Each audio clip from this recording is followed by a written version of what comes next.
Na atualidade, com o advento das novas tecnologias e maneiras de estudo e trabalho, e com questões políticas e sociais, como a transformação social, as leis, a busca pela saúde mental dos indivíduos, as condições de trabalho, as terceirizações e a precarização do trabalho e do ensino, e entre outros, o profissional docente enfrenta diariamente desafios para atuar em sua profissão e realizar seu papel na sociedade. Podemos citar sobre como, tendo em vista um aspecto nacional e político em primeiro momento, as leis e emendas que afetam o trabalho docente e os demais setores econômicos. De acordo com a Emenda Constitucional número 95/16, de dezembro de 2016, artigo 206, fica instituído no novo regime fiscal, no âmbito dos orçamentos fiscais e da Seguridade Social da União, que vigora por 20 exercícios financeiros, no termos de artigos 104 a 114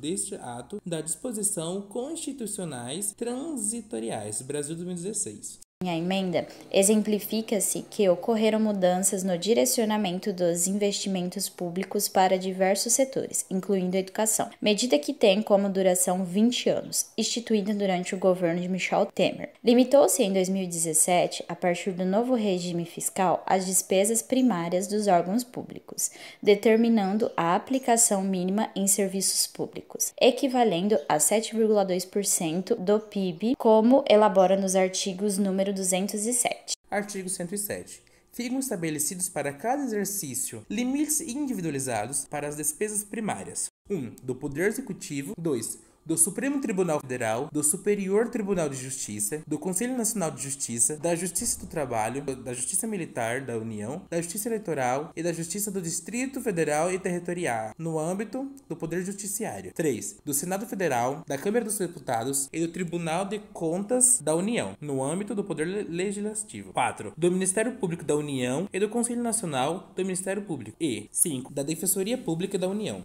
Cada um dos limites a que se refere ao caput desse artigo equivalerá 1. Para o exercício de 2017, a despesa primária paga no exercício de 2016, incluídos os restos a pagar, pagos e demais operações que afetam o resultado primário, corrigido em 7,2%. 2. Para exercícios posteriores ao valor do limite referente aos exercícios imediatamente anterior, corrigido pela variação do Índice Nacional de Preço e Consumidor Amplo, IPCA, publicado pelo Instituto Brasileiro de Geografia e Estatística, ou de outros índices que vier a substituí-lo para o período de 12 meses encerrando em junho do exercício anterior, estatística, ou de outros índices que vier a substituí-lo para o período de 12 meses encerrando em junho do exercício anterior a que se refere a Lei Orçamentária, Brasil 2018. 6. A emenda constitucional limitou o teto de gastos públicos em diversos setores e serviços, como a saúde e educação. Ainda analisando a emenda constitucional 95/16, o artigo 110 refere-se a aplicações mínimas citadas anteriormente.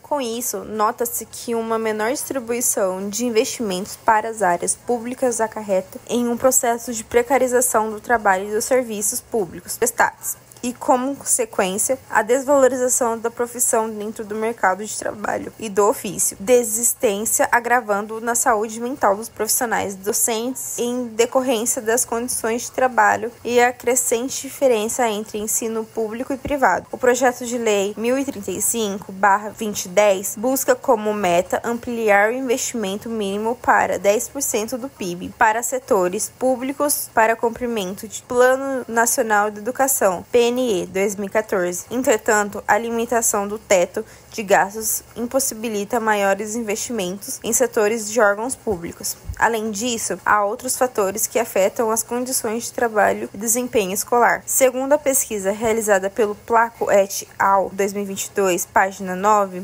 em um artigo reforça pela afirmação de Esteve, 1995, o ensino de qualidade é mais fruto do voluntarismo dos professores do que a consequência natural de condições do trabalho adequada às dificuldades reais e às múltiplas tarefas educativas. Esteve, 1995, p. 106. Durante a realização das pesquisas com questionários Planco et al. 2022 observaram que as dificuldades apontadas pelos professores geravam insatisfação e afetavam seu desempenho e a motivação do ofício, de acordo com Tardif e Lessard, 2014. Diário, semanal, anual, número de horas de presença obrigatória em classe, o número de alunos por classe, salário dos professores e etc. Essas variáveis servem habitualmente para definir o quadro legal no qual o ensino é desenvolvido. Elas são utilizadas pelos estados nacionais para contabilizar o trabalho docente, avaliá-lo e remunerá-lo. São essas mesmas variáveis que organismos como o OCDE ou UNESCO utilizam para fazer comparação entre professores de diferentes países. Contudo, é importante deixar claro que essas condições não devem ser vistas unicamente como exigências que determinam unilateralmente a atividade docente. Elas são, do mesmo modo, cursos utilizados pelos atores para chegar aos seus fins. Nesse sentido, a análise do trabalho docente não pode limitar-se a descrever condições oficiais, mas deve também empenhar-se em demonstrar como professores lidam com elas, se assumem e as transformam em recursos em funções de suas necessidades profissionais e de que seu contexto cotidiano de trabalho com seus alunos. O trabalho docente, considerando fatores como a carga horária, o desgaste mental e emocional, as condições de trabalho e a falta de recurso, a desvalorização do ensino, da profissão e da educação, o salário, a adaptação ao uso de ferramentas tecnológicas em salas de aula, o processo acelerado pela pandemia do Covid-19, a ascensão da privatização, o processo de plataformização do ensino, referente à nova reforma do ensino médio,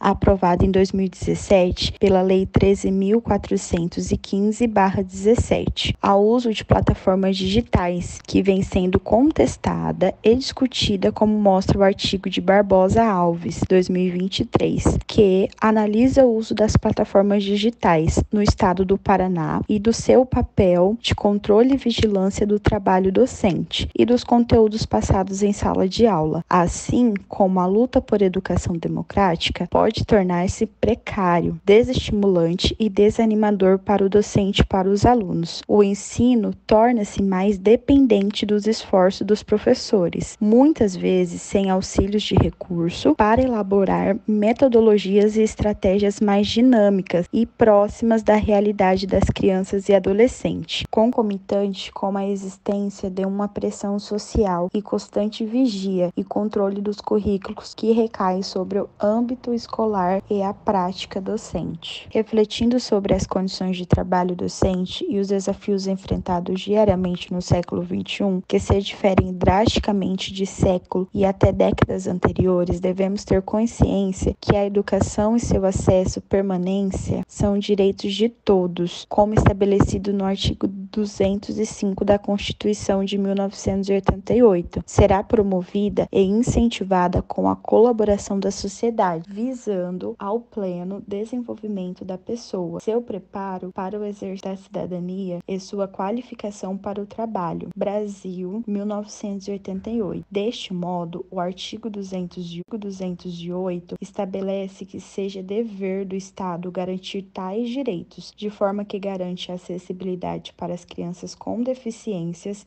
escolas gratuitas e públicas, ofertas de ensino noturno, ensino obrigatório, universalização do ensino médio, providência educacional infantil, entre outros deveres com a sociedade. As crianças e jovens, como educação, cidadania e cultura, devem providenciar medidas e verbas que garantem que a prática escolar docente seja de qualidade para que uma educação integral, com sentido de plenitude, ocorra com influência os indivíduos de formas positivas para a sua formação escolar, individual e para o mundo de trabalho.